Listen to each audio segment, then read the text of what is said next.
Kawanan pelaku maling motor beraksi di kawasan 13 Ulu, Kecamatan Seberang Ulu 2 Palembang berhasil gasak sikok unit sepeda motor punya korban Romi. Korban berharap pelaku bisa cepat ditangkap.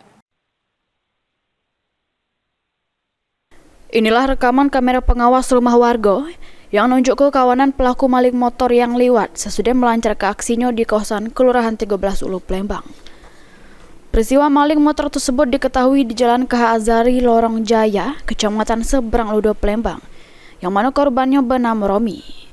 Dikata ke Romi, dirinya baru mengetahui kalau sepeda motornya hilang pas nak mindah ke motor, namun nyelek motor sudah tidak kate lagi. Pas ditanya ke warga sekitar juga tidak kate yang jingok.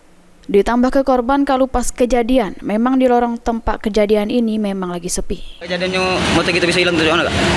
Motor tuh hilang tuh posisi tuh memang lagi sepi ya, jam 10-an itu. Pas dicek kemarin itu ada, pas nak minta motor kan, nggak ada kate lagi hilang. Motor tuh lewat dari belakang. Itu sekitaran jam berapa kejadiannya kak? Jam 10 lewat dikit. Itu pelakunya ada berapa itu yang terekam CCTV kak? Dua pelaku. Motor apa ya? Motor Beat.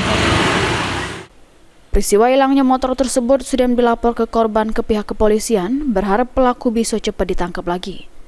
Heru Wahyudi, PAL TV.